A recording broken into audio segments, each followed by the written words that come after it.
नमस्कार। आज हम एक ऐसे जादू के पीछे का विज्ञान जानने वाले हैं जो हम लगभग रोज देखते हैं। आज का हमारा विषय है विलयन का विज्ञान। कभी सोचा है कि जब चाय में चीनी घोलते हैं तो वो आखिर चली कहाँ जाती है? बस एक चम्मच चीनी डाली और देखते देखते गायब। भाई ये कोई जादू नहीं है, ये तो है प्योर साइंस। तो चलिए आज इसी रहस्य से पर्दा उठाते हैं। तो ये जो गायब होने वाला करतब है ना, इसको समझने के लिए सबसे पहले ये जानना होगा कि एक विलयन आखिर बनता किन चीजों से है। देखिए, एक विलयन, जिसे इंग्लिश में सॉल्यूशन कहते हैं, एक समांगी मिश्रण होता है। अब समांगी का मतलब है कि ये हर तरफ से बिल्कुल एक जैसा दिखता है।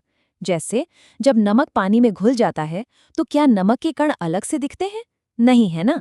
पानी का हर घूंट उतना ही नमकीन लगता है। बस यही एक असली विलयन की पहचान है। हर विलयन के ना दो मेन हीरो होते हैं। पहला है विलय, मतलब वो चीज जो घुल रही है, जैसे कि नमक या चीनी। और दूसरा है विलायक, यानी वो चीज जो अपने अंदर घोल रही है, जैसे हमारा पानी। तो नमक वाले पानी में नमक हुआ विलय और पानी हुआ विलायक। सिंपल। इसको ना एक बहुत ही आसान 3 स्टेप वाली रेसिपी की तरह समझिए। सबसे पहले एक विलायक लिया, मान लीजिए पानी।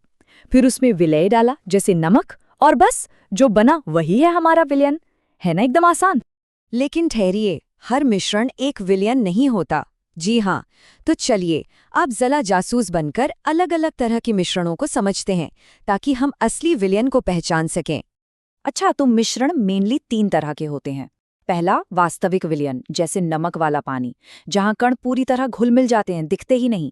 दूसरा है कोलॉइड, जैसे दूध। इसमें कण थोड़े बड़े होते हैं पर तैरते रहते हैं, नीचे नहीं बैठते। और तीसरा है निलंबन, जैसे कीचड़ वाला पानी, जिसमें भारी कण थोड़ी देर में नीचे बैठ जाते हैं। तो देखा, सारा खेल इन कणों के साइज का ही है। अब जब हम विलयन को पहचानना सीख गए हैं, तो चलिए अब उनकी ताकत को मापना सीखते हैं।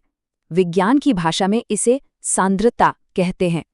सांद्रता या कॉन्सेंट्रेशन बस ये बताने का एक तरीका है कि किसी विलयन में कितना विलय घुला हुआ है।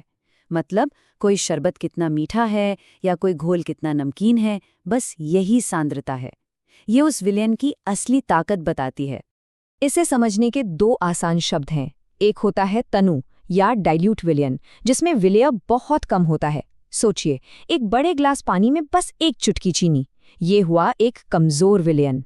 और दूसरी तरफ होता है सांद्र या कॉन्सेंट्रेटेड विलयन, जिसमें ढेर सारा विलय होता है, जैसे जलेबी की चाशनी। ये एक बहुत मजबूत विलयन है। पर क्या हर चीज में एक ही तरह से घुल जाती है? बिल्कुल नहीं। तो चलिए अब उन वजहों को देखते हैं जो किसी चीज के घुलने की क्षमता, यानी उसकी घुलनशीलता पर असर डालती हैं। इसमें 3 बड़े खिलाड़ी हैं। पहला है तापमान। ये तो सबने देखा है कि गर्म पानी में चीनी ठंडे पानी से ज्यादा जल्दी और ज्यादा घुलती है। दूसरा है दबाव, यानी प्रेशर। ये गैसों को घोलने के लिए बहुत जरूरी है। जो हमारी कोल्ड ड्रिंक की बोतल होती है ना, वो इसी सिद्धांत पर काम करती है। और आखिर में पदार्थों की अपनी बनावट भी बहुत मायने रखती है। तेल पानी में क्यों नहीं घुलता? भाई ये उनकी अपनी अपनी केमिस्ट्री है।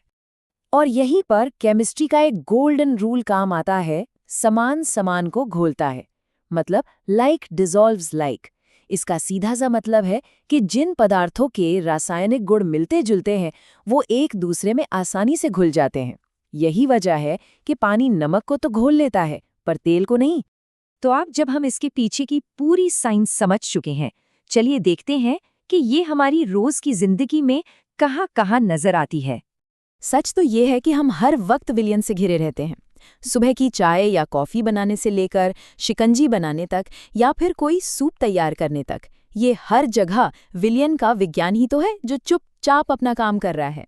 तो अगली बार जब कोई पानी में कुछ घोले, तो याद रखिए कि ये सिर्फ एक मिश्रण नहीं बन रहा, बल्कि एक छोटा सा साइंटिफिक एक्सपेरिमेंट हो रहा है। और यह हमें सोचने पर मजबूर करता है कि विज्ञान की मदद से हमारे आसपास के और कौन-कौन से रोजमर्रा के रहस्य सुलझाए जा सकते हैं।